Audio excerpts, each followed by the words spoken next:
जय जगन्नाथ सांग मैंने आपण मैंने जदि मो भाई सिटी परीक्षा देवाई वर्ष चाहते ताहले मो वीडियो निश्चय देखिए मु जहाँ भी पढ़ी ता भर निश्चय पड़ो।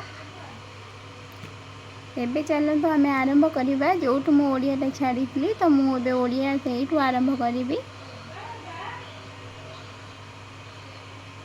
जदि मो वीडियोटी आपको भल लगे तो लाइक कमेंट शेयर सब्सक्राइब निश्चय करेंगे। आम 32 नंबर जाए पढ़ी एबे आम 36 नंबरटा पढ़ा। निम्नोक्त मध्यरु केउटी भिन्न धर्मी सद्व अटे? बासनकुसन, लुगापटा, बंधुबांधव, पेट पाटना। तो यहाँ आमर हम बंधु बांधव। 36 नंबर आरंभ करवा। निम्नोक्त मध्यरु केउटी भिन्न धर्मी सद्व अटे? तमाशा, हिपटिसा, पिपासा, जिज्ञासा। तो यहाँ आमर हम पिपासा। निम्नोक्त मध्यरु पिपासा तमाशा भिन्न धर्मी सद्व अटे। तमाशा। आरिसा यह केउ सद्व? वैदेशिक, देशज, तत्सम, तद्भव। आरिसा होची देशज सद्व। देशज। शब्द वाक्य व्यवहृत हेले ताकू कौन कहती? शब्द वाक्य व्यवहृत हेले ताकू कौन कहती? वाक्य, वाक्यांश, पद, पद्यांश। यहाँ आमर हम पद। शब्द वाक्य व्यवहृत हेले ताकू आम पद कहती। Next question.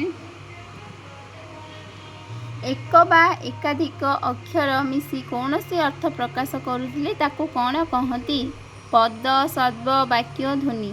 तो यहाँ को आम सद्व कहवा।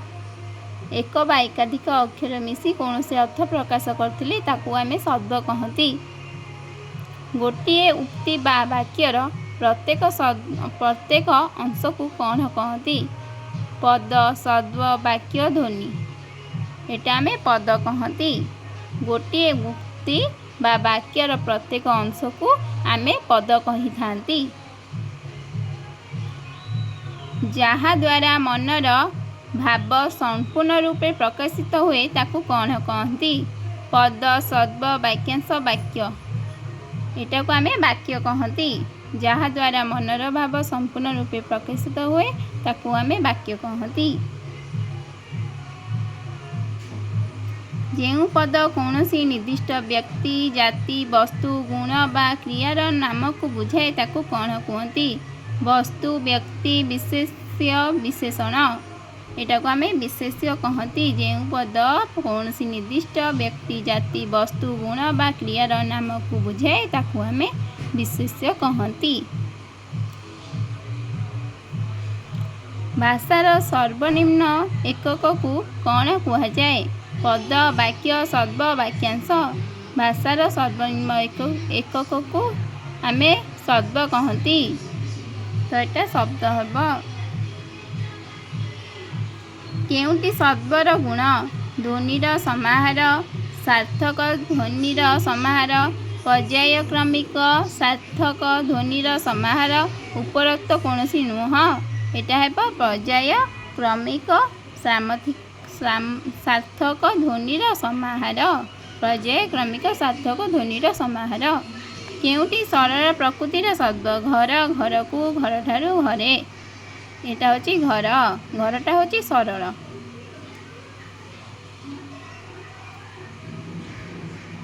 शब्द कहा जोगु अर्थ प्रकाश करिबारे समर्थ हुए? केवल धातु जोगु, केवल प्रत्यय जोगु, धातु और प्रत्यय उभय जोगु, निज गुण जोगु। शब्द कहा जोगु अर्थ प्रकाश करिबारे सम्मत हुए? धातु और प्रत्यय उभय जोगु। धातु और प्रत्यय उभय जोगु।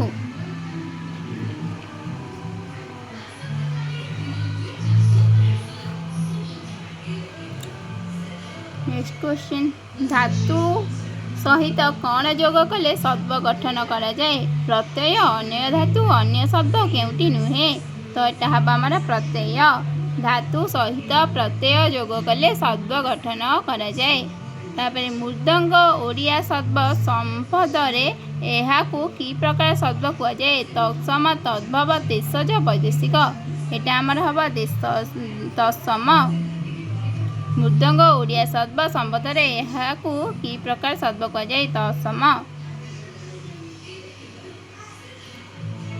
କନ୍ୟା ସଦ୍ବଟି କି ପ୍ରକାର ସଦ୍ବ ଅଟେ? ଦେଶଜ, ତତ୍ସମ, ବୈଦେଶିକ, ତଦ୍ଭବ। କନ୍ୟା ସଦ୍ବଟି ହେଉଛି ତତ୍ସମ ଶବ୍ଦ। କୁଆଁରୀ ଏହା କେଉଁ ସଦ୍ବ? ପାର୍ସୀ, ତୁର୍କୀ, ତଦ୍ଭବ, ଆରବୀ। କୁଆଁରୀ ହେଉଛି ଆମର ତଦ୍ଭବ ସଦ୍ବ।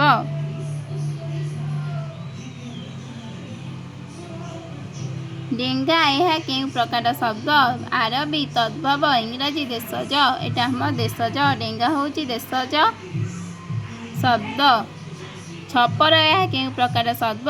ଛପର ହେଉଛି ଆମର ପାର୍ସୀ, ତଦ୍ଭବ, ଦେଶଜ, ବୈଦେଶିକ। ଆମର ଏଇଟା ଦେଶଜ ହେବ। ଛପର ହେଉଛି ଦେଶଜ ଶବ୍ଦ। କାଷ୍ଟ କି ପ୍ରକାର ଶବ୍ଦ ଅନ୍ତର୍ଗତ? ଅପଭ୍ରଂଶ, ବୈଦେଶିକ, ଇଂରାଜୀ, ତତ୍ସମ। କାଷ୍ଟ ହେଉଛି ଅପଭ୍ରମ ଶବ୍ଦର ଅନ୍ତର୍ଗତ।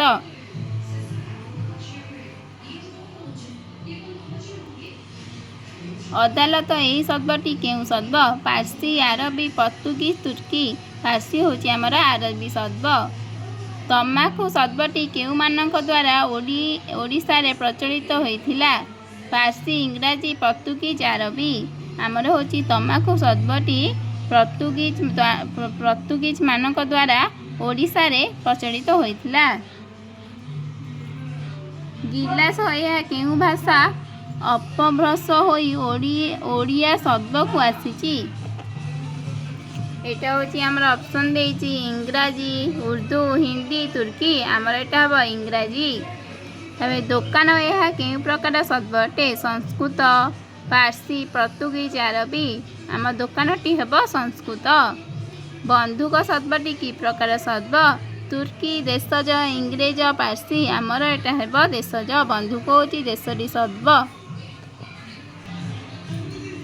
ଗୁରୁ ଶିଷ୍ୟମାନଙ୍କୁ ନିଜର ଆଇନା ମାନନ୍ତି। ରେଖାଙ୍କିତ ଶବ୍ଦଟି କେଉଁ ଭାଷାରୁ ଓଡ଼ିଆ ଭାଷା ଶବ୍ଦକୋଷକୁ ଆସିଅଛି? ପାର୍ସୀ, ଆରବୀ, ପର୍ତ୍ତୁଗୀଜ, ଇଂରେଜୀ। ଏଇଟା ହେବ ଆମର ପାର୍ସୀ। ବେହେଲା ବଜାଇ ବିଲୁଆ ଗୀତ ବୋଲୁଥିଲା। ରେଖାଙ୍କିତ ଶବ୍ଦଟି କେଉଁ ପ୍ରକାର ଶବ୍ଦ? ପର୍ତ୍ତୁଗୀଜ, ଆରବୀ, ତତ୍ସମ, ତଦ୍ଭବ। ଏଇଟା ଆମର ବେହେଲାଟା ହେବ ପର୍ତ୍ତୁଗୀଜ। ଖଇର ଖାଇବାକୁ ପିତା ଲାଗେ। ରେଖାଙ୍କିତ ଶବ୍ଦଟି କେଉଁ ଶବ୍ଦ ଅଟେ? ତୁର୍କୀ, ପାର୍ସୀ, ତତ୍ସମ, ତଦ୍ଭବ। ଖଇର ହେଉଛି ଆମର ପାର୍ସୀ ଶବ୍ଦରୁ ଆସିଅଛି। ନଦୀ କୂଳରେ ଫସଲ ଭଲ ହୁଏ। ବାକ୍ୟରେ ଥିବା ଫସଲ ଶବ୍ଦଟି କେଉଁ ପ୍ରକାର ଶବ୍ଦ? ତତ୍ସମ, ପାର୍ସୀ, ଆରବୀ, ତଦ୍ଭବ। ଫସଲ ହେଉଛି ଆମର ଆରବୀ ଶବ୍ଦ। ବରଫ ନିଆଁରେ ତରଳିଯାଏ। ବରଫ ଶବ୍ଦଟି କେଉଁ ପ୍ରକାର ଶବ୍ଦ? ଉର୍ଦ୍ଦୁ, ପାର୍ସୀ, ତୁର୍କୀ। କେଉଁଟି ନୁହେଁ? ଏଇଟା ହେଉଛି ଆମ ବରଫଟି ହେବ ପାର୍ସୀ ଶବ୍ଦରୁ ଆସିଅଛି। ତାପରେ ଗୁମାସ୍ତା ଶବ୍ଦଟି ଓଡ଼ିଆ ଶବ୍ଦକୋଷକୁ କେଉଁ ଭାଷାରୁ ଆସିଛି? ଗୁମାସ୍ତା ଶବ୍ଦଟି ଓଡ଼ିଆ ଭାଷାର ପାର୍ସୀ ଭାଷାରୁ ଆସିଅଛି।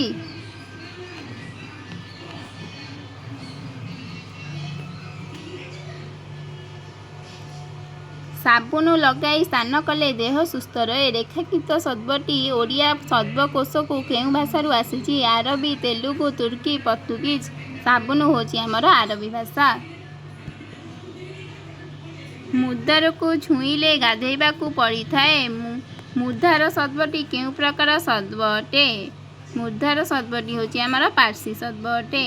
ଝିଅଟି ନାଲି ରଙ୍ଗର ଫିତା ବାନ୍ଧିଛି। ଫିତା ଶବ୍ଦଟି କେଉଁମାନଙ୍କ ଶବ୍ଦକୋଷରୁ ଆସିଛି? ଫିତା ଶବ୍ଦଟି ହେଉଛି ପର୍ତ୍ତୁଗୀଜ ଶବ୍ଦରୁ ଆସିଛି। ଅଟ୍ଟାଳିକା ମଧ୍ୟରୁ ଚୋରଟି ଅର୍ଦ୍ଧରାତ୍ରିରେ ପ୍ରବେଶ କଲା। ରେଖାଙ୍କିତ ଶବ୍ଦଟି କି ପ୍ରକାର ଶବ୍ଦ ଅଟେ? ତତ୍ସମ, ଦେଶଜ, ତଦ୍ଭବ, ବୈଦେଶିକ। ଅଟ୍ଟାଳିକା ହେଉଛି ଆମର ତତ୍ସମରୁ ଆସିଛି। କେଉଟ ଜାଲ ଦ୍ୱାରା ନଦୀରୁ ମାଛ ଧରୁଅଛି। ରେଖାଙ୍କିତ ଶବ୍ଦଟି କେଉଁ ପ୍ରକାର ଶବ୍ଦ? ବୈଦେଶିକ, ଦେଶଜ, ତଦ୍ଭବ, ତତ୍ସମ। ତ କେଉଟଟି ଆମର ହେବ ତଦ୍ଭବ। ଷଢ଼େଇରେ ପଦ୍ମଜା ତବଲା ତିଆରି କରିଛି। ଷଢ଼େଇ ଶବ୍ଦଟି କି ପ୍ରକାର ଶବ୍ଦ ଅଟେ? ଦେଶଜ, ତୁର୍କୀ, ବୈଦେଶିକ, ପାର୍ସୀ। ଆମର ଏଟା ଷଢ଼େଇଟି ହେବ ଦେଶଜ। ଅନ୍ଧାର କଣା ଜୋଇଁ ସନ୍ଧ୍ୟା ହେଲେ ଖଟ ଉପରୁ ତଳକୁ ଓହ୍ଲାନ୍ତି ନାହିଁ। ରେଖାଙ୍କିତ ଶବ୍ଦଟି କି ପ୍ରକାର ଶବ୍ଦ ଅଟେ? ଦେଶଜ, ତଦ୍ଭବ, ଇଂରାଜୀ, ତୁର୍କୀ। ଏଟା ଆମର ହେବ ତଦ୍ଭବ। ଏଟା ହେଉଛି ଆମର ଲାଷ୍ଟ କ୍ୱେଶ୍ଚନ୍। କଣ୍ଢେଇଟି ସମ୍ପୂର୍ଣ୍ଣ ଭାବେ ଜୀବନ୍ତ ଲାଗୁଛି। ରେଖାଙ୍କିତ ଶବ୍ଦଟି କି ପ୍ରକାର ଶବ୍ଦ ଅଟେ? ବୈଦେଶିକ, ତଦ୍ଭବ, ତତ୍ସମ, ଦେଶଜ। କଣ୍ଢେଇଟି ଆମର ହେବ ଦେଶଜ ଶବ୍ଦ। ତ ମୁଁ ଆପଣମାନଙ୍କୁ ନେକ୍ସଟ ଟାଇମ୍ ପଲିଟିକାଲ ସାଇନ୍ସ ପଢ଼େଇବି। ଏବେ ମୁଁ ରଖୁଛି। ଯଦି ମୋ ଭିଡ଼ିଓଟି ଆପଣଙ୍କୁ ଭଲ ଲାଗିଲା ତ ଲାଇକ୍, କମେଣ୍ଟ, ସେୟାର, ସବସ୍କ୍ରାଇବ୍ ନିଶ୍ଚୟ କରିବେ। ଏବେ ରଖୁଛି। ଜୟ ଜଗନ୍ନାଥ।